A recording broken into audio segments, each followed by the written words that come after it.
Frères et sœurs, confions-nous à la Vierge Marie. Je vous salue, Marie, pleine de grâce. Le Seigneur est avec vous. Vous êtes bénie entre toutes les femmes, et Jésus, le fruit de vos entrailles, est béni.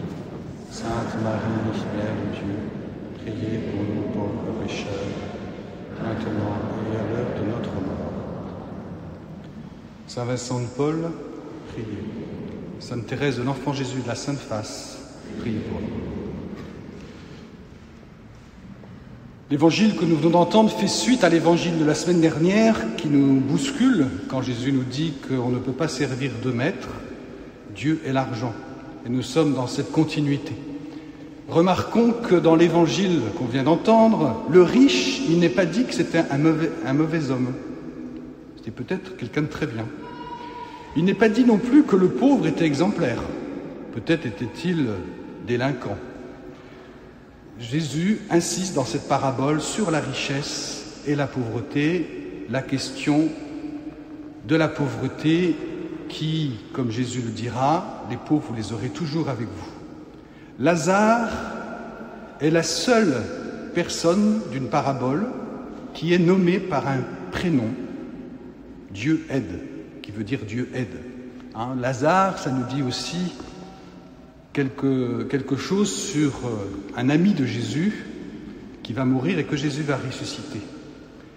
Lazare, donc, ce personnage de Lazare est un personnage symbolique et une interpellation pour nous. L'importance du pauvre. Le riche, de riche qu'il semble être, est en fait très pauvre. Il est même atteint d'un autisme, l'autisme vis-à-vis de la pauvreté. Il n'est pas capable de remarquer la réelle pauvreté de celui qui est à côté de lui. Il vit dans son monde, dans sa tour d'ivoire. En effet, la richesse, et c'est cela sans doute qu'il nous faut retenir déjà pour nous, c'est une sorte de suffisance matérielle, mais pas uniquement matérielle, qui nous renferme, qui nous aveugle, qui nous retourne sur nous-mêmes. Le riche, donc je l'ai dit, il n'est pas mauvais, mais il est indifférent. Il lui est reproché de n'avoir rien fait. Ici, le péché n'est pas de faire le mal, mais d'oublier de faire le bien. Et nous sommes invités à demander au Seigneur cette grâce de ne jamais oublier de faire le bien. Le pape François dénonçait 3 types de pauvreté. La pauvreté matérielle, la pauvreté morale et la pauvreté spirituelle. Nous devons être vigilants à ne pas être dans notre tour d'ivoire vis-à-vis de ces 3 pauvretés. Et pour chacune, il nous faut agir. Dans l'exhortation « La joie de l'Évangile », qui était au début de son pontificat, du pape François, je vous parlerai de Léon une autre fois quand Léon aura publié des documents, pour l'instant. Donc au numéro 200, dans l'exhortation « La joie de l'Évangile », voilà ce que dit le pape François. Étant donné que cette exhortation s'adresse aux membres de l'Église catholique, donc que nous sommes, je veux dire avec douleur que la pire discrimination dont souffrent les pauvres est le manque d'attention spirituelle. Aussi, j'insiste sur le 3e aspect que nous avons parfois négligé dans notre vie ecclésiale, pensant que les pauvres n'avaient besoin que de soins matériels. Au terme d'une année sur la paroisse, comme vous remarquez, je lis beaucoup mon texte, c'est pas habituel. Au terme d'une année sur la paroisse, je veux esquisser 2 lignes directrices, qui ne sont pas vraiment des plans pastoraux, mais qui vont nous guider au moins pour l'année qui vient. Nous avons une richesse incroyable. Alors je ne parle pas de notre compte en banque, même si ça peut l'être aussi, mais nous avons une richesse plus grande que celle-là. Notre richesse, c'est de connaître le Christ, de connaître l'amour de Dieu. Notre richesse, c'est sans doute, je le crois, que nous essayons de mettre Dieu, Jésus, au centre de nos vies. Et nous devrons continuer à le faire. Ma première ligne directrice, c'est que Dieu soit au centre, que le Christ soit au centre de notre vie personnelle, et c'est un gros travail, nous le savons, c'est difficile, mais de notre vie paroissiale. En paroisse, nous formons une communauté, mais autour de Jésus, à la suite de Jésus. C'est lui notre boussole, c'est lui notre guide. Même nous, prêtres, qui, par notre ordination, représentons le Christ parmi vous dans la conduite de la communauté, même nous sommes avec vous pour suivre Jésus. Et nous devons prier les uns pour les autres pour que le Christ soit au centre de nos vies, au centre de notre communauté, et que tous, prêtres, diacres, tous, laïcs évidemment, consacrés, nous suivions tous ensemble Christ et que nous fassions ce qu'il attend de nous. C'est un travail difficile parce que notre cœur est dur, parce que nos idées sont tranchées, parce que nous avons tout un tas d'idées sur Jésus, parce que nous pensons avoir tout compris. Et pourtant, il faut tout remettre en cause tout le temps. Il faut vraiment se laisser faire par l'Esprit Saint. Le moyen privilégié, c'est de suivre ce que Jésus nous conseille. Là où est ton trésor, là sera ton cœur. Que Jésus, que le Christ soit notre trésor, soit notre richesse réellement, concrètement dans notre vie, que nous soyons prêts à tout perdre pour gagner le Christ, à tout perdre pour avoir Jésus comme trésor. Si nous sommes attachés à nos richesses, donnons-les aux pauvres, dépouillons-nous. C'est difficile, hein ? Si nous sommes attachés à notre intelligence, à nos savoirs, à nos connaissances, remettons tout au Seigneur, donnons tout.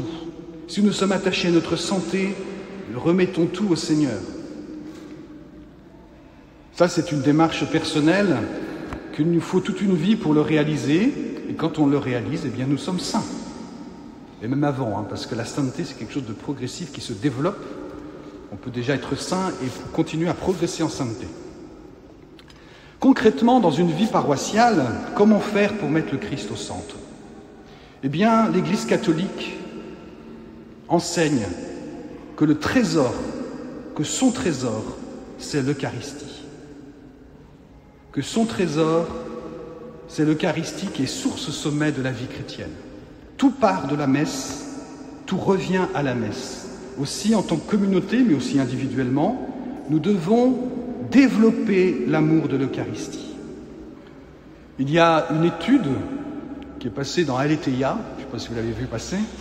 Alors c'est une étude américaine, mais je pense que c'est valable pour nous, qui dit que ceux qui fréquentent la messe en forme extraordinaire croient plus en la présence réelle que ceux qui fréquentent la forme ordinaire. C'est faux, hein ? On est d'accord, moi je crois que... en tout cas, on va tout faire pour que ce soit faux. C'est pas normal. C'est pas normal. C'est la même Eucharistie. C'est la même présence du Seigneur depuis toujours. L'Église a enseigné, a exhorté l'amour de l'Eucharistie parce que quand on aime l'Eucharistie, eh bien ensuite notre vie se transforme et on est capable d'aimer les autres. Aussi, l'adoration eucharistique, nous essaierons de la développer si Dieu le veut. La Sainte Messe, nous en prendrons soin. Le Saint-Sacrement aussi. Je souhaite qu'il y ait la présence réelle dans toutes nos églises paroissiales, ce qui n'est pas tout à fait le cas aujourd'hui, pour des raisons d'humidité, mais on trouvera des solutions. C'est très important que l'Eucharistie soit présente dans toutes les églises sur le territoire paroissial. Et que les gens, évidemment, viennent la prier auprès, mais s'il n'est pas là, évidemment. Le Saint-Sacrement aussi sera remis au cours d'année, assez rapidement j'espère, dans l'autel principal, qui a été tout refait, à la gloire de la Vierge Marie, mais à la gloire de Jésus. Donc ce sera Jésus qui sera là, bien illuminé. Voilà. Le Seigneur donc, sera dans le plus vite possible, je ne sais pas quand, mais il y a quelques petits détails encore à voir. Et puis la messe de semaine aussi sera célébrée sur cet autel, pour montrer l'importance de l'Eucharistie, pour nous, qui est au centre de la cathédrale. On mettra aussi les Bibles en valeur, parce que l'Eucharistie ne nous éloigne pas de la parole de Dieu, au contraire. Les Bibles en valeur, comme le demandait le pape Benoît XVI. Alors, dans plusieurs lieux, nous pourrons le faire. Alors, j'aurais pu citer, pour donner encore plus de poids à mon exhortation, j'aurais pu citer Saint Carlo Acutis, mais puisque ces jours-ci, nous mettons en valeur Saint Vincent de Paul à travers sa statue, Sainte Thérèse de Lisieux, durant la semaine qui vient, la statue sera aussi installée, eh bien, je voudrais les citer. Tous les saints ont aimé l'Eucharistie d'une façon étonnante. Je cite un extrait d'homélie d'un lazariste. La messe est le moment privilégié pour Monsieur Vincent, mais elle éclaire sa journée et il vit dans une atmosphère eucharistique qui se manifeste par une très grande dévotion au mystère du Saint-Sacrement. Il entre spontanément dans les églises avec grand respect et tombe à genoux devant le tabernacle. Il aime s'attarder devant lui, devant le tabernacle, s'il n'est pas pressé par le temps. Il ne parle il ne parle pas en sa présence et ne supporte pas les bavardages inutiles. Que ne dirait-il pas aujourd'hui? Alors, c'est pas moi qui le dis, c'est l'homélie du Père Lazariste. Que dire encore, si ce n'est qu'il célèbre tous les jours? Et s'il tombe malade, ce qui lui arrive assez souvent, par des accès de fièvre, il continue à célébrer. Il reste ses propos incisifs sur la foi au Saint-Sacrement, comme cette remarque. Ne ressentez-vous pas, mes frères, ne ressentez-vous pas ce feu divin brûler dans votre poitrine quand vous avez reçu le corps adorable de Jésus-Christ dans la communion? Il donne aussi des consignes très fortes aux filles de la charité, consignes qui n'ont pas une ride. Il dit « Une personne qui a bien communié fait tout bien ». Ça rejoint plein de saints et Carlo Acutis, etc.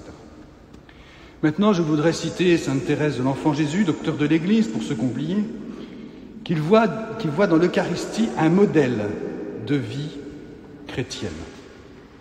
Vivre d'amour, c'est vivre de ta vie, roi glorieux, délice des élus.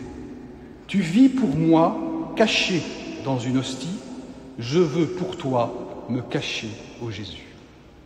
À des amants, il faut la solitude, un cœur à cœur qui dure nuit et jour. Ton seul regard fait ma béatitude, je vis d'amour. Et ailleurs, elle dira, mon doux soleil de vie, ô mon aimable roi, c'est ta divine hostie, petite comme moi. Modèle de l'abaissement. Et encore, ô mon bien-aimé, sous le voile de la blanche hostie, que vous m'apparaissiez doux et humble de cœur, pour m'enseigner l'humilité, vous ne pouvez vous abaisser davantage. Aussi je veux, afin de répondre à votre amour, désirer que mes sœurs me mettent toujours à la dernière place et bien me persuader que cette place est la mienne. Ô Jésus, doux et humble de cœur, rendez mon cœur semblable au vôtre. Priorité donc à la centralité de l'Eucharistie, à la centralité du Christ, à la centralité de Dieu, par le moyen excellent de l'Eucharistie, en donnant priorité à notre vie de prière. La deuxième priorité que je souhaiterais nous donner, c'est la mission. Elle est déjà présente dans notre paroisse.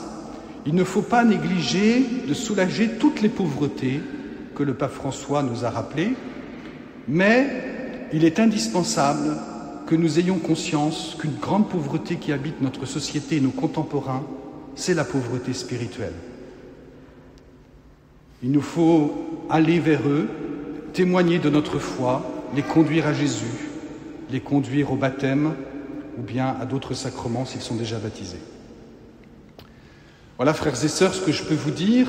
Durant cette année, nous aurons aussi un souci, c'est de faire en sorte que la paroisse ait un bon équilibre économique.